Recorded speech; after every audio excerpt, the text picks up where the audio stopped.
बालकांड 2 देख नमीस मृग बिहग तरु फिरई बहोरी बहोरी निरखी निरखी रघुवीर छबी बाढई प्रीती न थोरी मृग पक्षी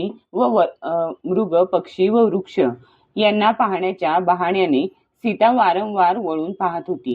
श्रीरामांचे सौंदर्य पाहून तिचे प्रेम अधिकच उचंबळले होते.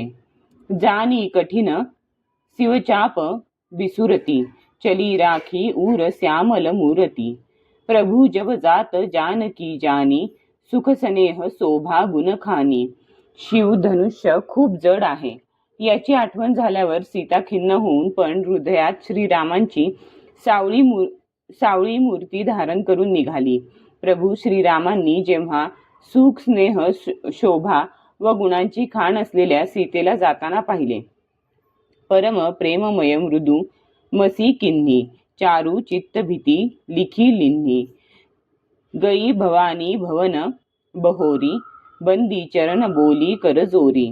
तेव्हा त्यांनी परमप्रेमाच्या कोमलशाहीने तिचे स्वरूप आपल्या सुंदर चित्ताने पटलावर अंकित केले. सीता पुन्हा भवानीच्या मंदिरात गेली आणि तिच्या चरणी वंदन करून हात जोडून म्हणाली, जय जय गिरी बर राज किशोरी जय महेश मुख चंद चकोरी जय गजबदन षडानन माता जगत जननी दामिनी दुती गाता. हे श्रेष्ठ पर्वतराज हिमालयाच्या कन्ये पार्वती तुमचा विजय असो.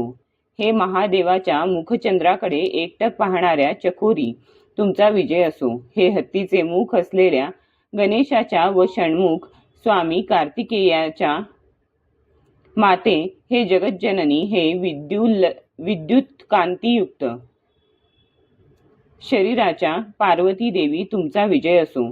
नहीं तव आदि मध्य अवसाना अमित प्रभाऊ बेदू नहीं जाना. भव भव बी भव पराभव कारिणी विश्व विमोहनी स्वबस बिहारिणी. तुम्हाला आदि मध्य व अंत नाही.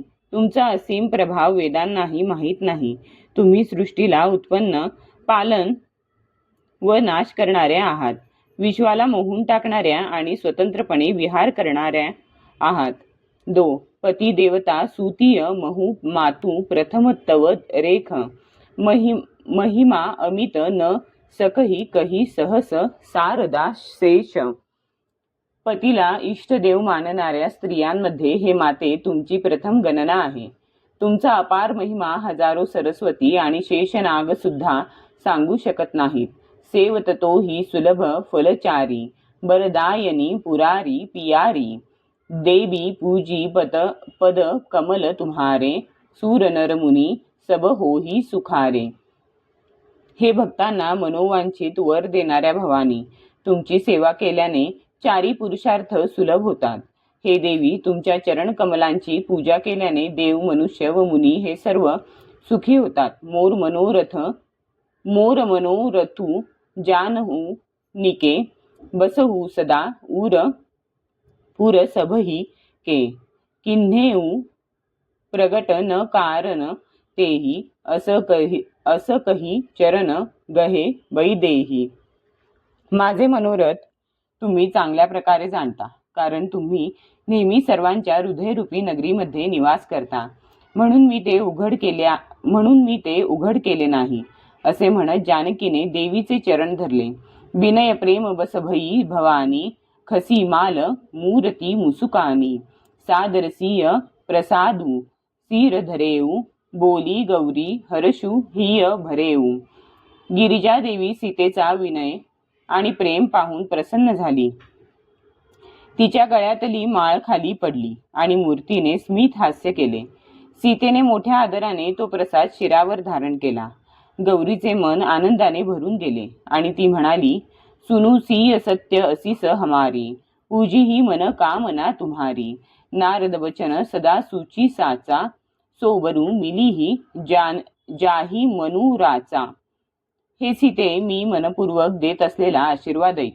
तुझी मनोकामना पूर्ण होईल. नारदांचे वचन नित्य पवित्र आणि सत्य असते.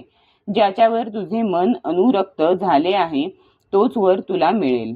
छ मनुजाही राचेऊ मिलिही सोवरू सहज सुंदर सावरू करुणा निधान सुजान सिलू सनेहू जानत रावरो एही भाती गौरी असिस सुनी सिय सहित ही हर्षी अली तुलसी भवानी ही पूजी पुनी पुनी मुदित मन मंदिर चली ज्याच्यावर तुझे मन अनुरक्त झालेले आहे तो स्वभावतः सुंदर सावळा वर श्रीराम तुला मिळेल. तो दयेचे भांडार आहे, सर्वज्ञ आहे, तुझे शील व प्रेम जाणणारा आहे. अशा प्रकारे श्री गौरीचा आशीर्वाद ऐकून जानकीसह सर्व सख्यांना मनापासून आनंद झाला. तुलसीदास म्हणतात, भवानी देवीची वारंवार पूजा करून सीता प्रसन्न मनाने राजमहालाकडे निघाली. जानी गौरी अनुकूल सिय हिय हर्षू न जाई कही मंजुल मंगल मूल बाम अंग फरक न लगे. श्री गौरी अनुकूल आहे हे कळल्यामुळे सीतेच्या मनाला जो हर्ष झाला तो अवर्णनीय होता. कल्याणाचे मूळ असलेले तिचे डावे अंग स्फुरू लागले. हृदय सराहत सिय लोनाई गुर समीप गवने दोऊ भाई राम कहा सबू कौशिक पाही सरल सुभाऊ छुअत छल नाही. मनामध्ये सीतेच्या लावण्याची वाखाणणी करीत दोन्ही भाऊ गुरूंच्या जवळ आले. श्री रामचंद्रांनी विश्वामित्रांना सर्व काही सांगून टाकले, कारण त्यांचा स्वभाव सरळ होता आणि कपट त्यांना शिवत सुद्धा नसे. सुमन पायी मुनी पूजा किन्ही पुनी असिस दुहू भाईंन दिन्ही सुफल मनोरथ होऊ तुम्हारे रामू लखनू सुनी भये सुखारे. फुले मिळाल्यावर मुनींनी पूजा केली. नंतर दोन्ही भावांना आशीर्वाद दिला की तुमचे मनोरथ पूर्ण होत. तो ऐकून श्री राम लक्ष्मणांना आनंद झाला. करी भोजनू मुनिवर विज्ञानी लगे कहन कछू कथा पुराणी बिगत दिवसू गुरु आयसू पायी संध्या करन चले दोऊ भाई. ज्ञानी मुनी विश्वामित्र हे भोजनानंतर काही प्राचीन कथा सांगू लागले. एवढ्यात दिवस मावळला आणि गुरूंच्या आज्ञेने दोघे बंधू संध्या करण्यासाठी गेले. प्राची दिसी ससी उयऊ सुहावा सिय मुख सरिस देखी सुखू पावा बहुरी विचारू किन्न मन माही सिय वदन सम हिम कर नाही. इकडे पूर्व दिशेला सुंदर चंद्रमा उदय पावला. तो सीतेच्या मुखासारखा पाहून श्री रामचंद्रांना आनंद झाला. नंतर त्यांच्या मनात विचार आला की चंद्र हा काही सीतेच्या मुखासारखा नाही. जनमू सिंधू पुनी बंधू बिशू दीन मलिन सकलंक सिय मुख समता पाव किमी चंदू बापुरो रंक. चंद्राचा जन्म खाऱ्या समुद्रात झाला आहे.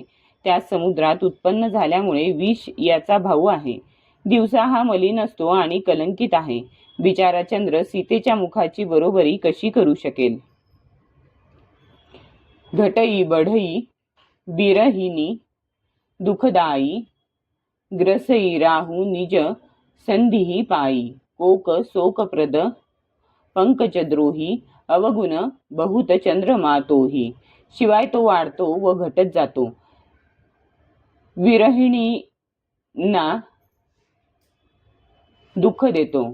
राहू संधी मिळताच त्याला ग्रासून टाकतो. चंद्र हा चक्रवाक पक्षाला चंद्रवाकीच्या वियोगामुळे शोक देणारा आणि सूर्य विकासी कमळांचा वैरी आहे. हे चंद्रा, तुझ्यामध्ये पुष्कळ असे अवगुण आहेत. वैदेही मुख पटतर दिन्हे होई दोषू बड अनुचित किन्हे सिय मुख छवी विधू ब्याज बखानी गुरपही चले निसा बडी जानी. म्हणून जानकीच्या मुखाला तुझी उपमा देण्याने मोठे अनुचित कर्म करण्याचे पाप लागेल.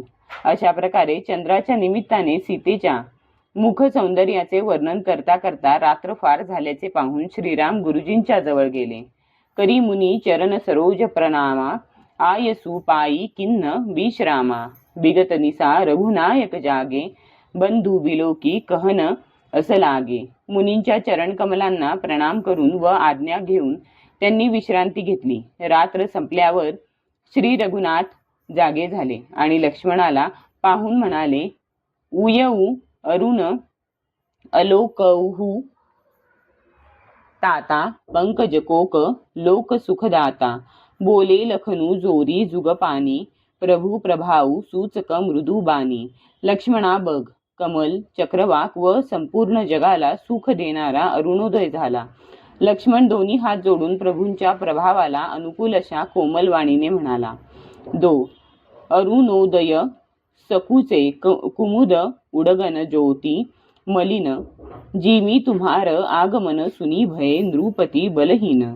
अरुणोदय झाल्यामुळे कुमुदिनी मिटली आणि तारांगणांचा प्रकाश निस्तेज झाला. ज्याप्रमाणे तुम्ही आल्याचे समजताच सर्व राजे बलहीन व्हावे. नृपसव नखत करही उजी आरी तारी न सकही चापतम भारी. कमलकोक मधुकर खग नाना हर्षे सकल निसा अवसाना. सर्व राजेरूपी तारे मंद प्रकाशात देतात. सर्व राजेरूपी तारे मंद प्रकाश देतात, परंतु ते धनुष्यरूपी महान अंधकाराला दूर करू शकत नाहीत. रात्रीचा अंत झाल्यामुळे कमल, चक्रवाक पक्षी, भ्रमर आणि नाना प्रकारचे पक्षी आनंदून गेले आहेत. ऐसे ही प्रभू सब भगत तुम्हारे होई हही टूटे धनुष सुखारे. उयऊ भानु बिनु श्रम तम नासा दुरे नखत जग तेजू प्रकाशा. त्याप्रमाणे हे प्रभू, धनुष्य मोडल्यावर तुमचे सर्व भक्त सुखी होतील. सूर्योदय झाला आणि अनायासे अंधार नष्ट झाला. तारे मावळले आणि जगात तेजाचा प्रकाश पडला. रवी निज उदय ब्याज रघुराया प्रभू प्रतापू सब नृपन्न दिखाया. तव भुज बल महिमा उदघाटी प्रगटी धनु बिघटन परिपाटी. हे रघुनाथ, सूर्याने आपल्या उदयाने सर्व राजांना तुमचा प्रताप दाखवून दिला आहे. तुमच्या भुजांच्या बलाचा महिमा प्रकट करण्यासाठीच धनुष्य मोडण्याचा पण लावण्यात आला आहे. बंधू वचन सुनी प्रभू मुसुकाने होई सुची सहज पुनीत नहाने. नित्य क्रिया करी गुरु पही आये चरण सरोज सुभग सिरनाये. लक्ष्मणाचे बोल ऐकून श्रीरामांनी मंद हास्य केले. नंतर स्वभावातच पवित्र असलेल्या श्रीरामांनी प्रातविधीनंतर स्नान केले आणि नित्यकर्म आटोपून ते गुरूंजवळ आले. त्यांनी गुरूंच्या पूज्य चरण कमलांवर मस्तक ठेवले. सतानंदु तब जनक बोलाये कौशिक मुनी पही तुरत पठाये. जनक बिनय तिन्ह आई सुनाई हर्षे बोली लिये दोऊ भाई. एवढ्यात राजा जनकांनी शतानंदांना बोलावून विश्वामित्रांच्याकडे पाठविले. त्यांनी येऊन जनकांची विनंती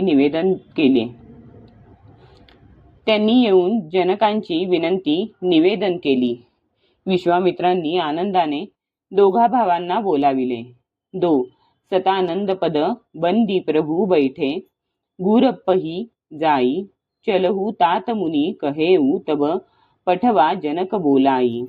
शतानंदांच्या चरणांना वंदन करून प्रभू श्रीराम गुरुजींच्या जवळ बसले. तेव्हा मुनी म्हणाले, वत्सांनो, चला, जनक राजांनी आपल्याला बोलावणे पाठविले आहे. मास पारायण 8वा विश्राम, नवान्न पारायण 2रा विश्राम.